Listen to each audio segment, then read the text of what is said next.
Well for test series क्या होती है और एक रियल क्रिकेट सीरीज क्या होती है, ये उन दर्शकों को आसानी से समझ में आ जाएगा जिन्होंने इस साल की एशेज सीरीज को देखा होगा फ्रॉम द बिगनिंग, यानी कि फर्स्ट बॉल से लेके लास्ट बॉल तक एक बहुत ही कॉम्पिटेटिव क्रिकेट देखने को मिली। और टेस्ट क्रिकेट यानी कि जो 5 दिन तक चलता है, उस खेल को देखने में भी बहुत मजा आया।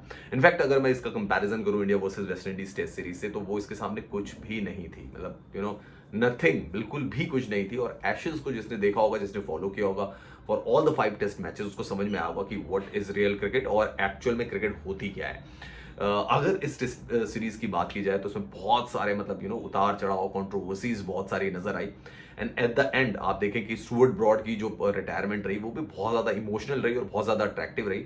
कि लास्ट बॉल जो उन्होंने टेस्ट क्रिकेट की खेली उसमें 6 मारा, और लास्ट बॉल जो उन्होंने फेंकी उसमें उन्होंने विकेट लिया, और उनकी सारी फैमिली भी वहां पे मौजूद थी।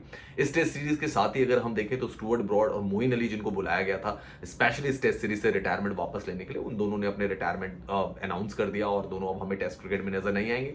इनफैक्ट मोइन अली ने तो ये भी कह दिया कि अब अगर उनको बेन स्टोक्स मैसेज करेंगे तो वो उस मैसेज को ही डिलीट कर देंगे। अब अगर हम 5th टेस्ट मैच की भी बात करें, जो कि ओवल में खेला गया, उसमें ऑस्ट्रेलिया बहुत कंफर्टेबल पोजीशन में था, वो जीत सकता था उस टेस्ट मैच को। 147 रन उनको बनाने थे, 7 विकेट हाथ में थे। लेकिन उसके बाद कुछ मैजिकल स्पेल बॉलिंग हुई। क्रिस वोक्स ने बड़ी जबरदस्त बॉलिंग की। मोइन अली, जिन्होंने टेस्ट मैच क्रिकेट बिल्कुल छोड़ा हुआ था, वो इस सीरीज के लिए स्पेशली आए थे बेन स्टोक्स की रिक्वेस्ट पर। उन्होंने देखी कितनी जबरदस्त गेंदबाजी की, स्पेशल काउंटर वहां पे विकेट लिए और लास्ट के 2 विकेट गए स्टुअर्ट ब्रॉड के नाम। एंड देन उन्होंने अपना जो करियर है वो हाई नोट पे फिनिश किया। इनफैक्ट अभी हमें इस सीरीज में जिमी एंडरसन तो मतलब नजर आएंगे ही इंग्लैंड के लिए टेस्ट मैच क्रिकेट खेलते हुए, लेकिन स्टुअर्ट ब्रॉड और जिमी एंडरसन की जोड़ी अब हमें नजर नहीं आएगी। इस सीरीज को अगर हम देखें तो ये 2-2 पर रही है। लेकिन अगर हम ओवरऑल पिक्चर को एनालिसिस करने की कोशिश करें तो शायद इंग्लैंड का अपर हैंड था, बट उन्होंने कुछ मौकों पे जो पॉइंट्स थे उनको लूज किया और ये आगे नहीं। अभी क्योंकि बेन स्टोक्स ने कहा कि मुझे कोई रिग्रेट नहीं है इस सीरीज का, और ये बहुत अच्छा सम अप करती है सीरीज को 2-2। लेकिन बेन स्टोक्स ने एक बात जो कही कि उन्होंने कहा मुझे कोई रिग्रेट नहीं है। जो फर्स्ट टेस्ट मैच में जो हमने देखा था, जब 393 फॉर 8 में इंग्लैंड ने इनिंग को डिक्लेयर कर दिया था, वो भी फर्स्ट डे, जबकि जो रूट 118 पे बल्लेबाजी कर रहे थे। ये जो पहलू है ना, ये आगे इसका रिव्यू होता रहेगा कि क्या इंग्लैंड ने जो ब्रांड ऑफ क्रिकेट जो उन्होंने खेली, बेसबॉल क्रिकेट, उसका फायदा मिला उनको इस सीरीज में, या वो सीरीज को कंफर्टेबली जीत सकते थे।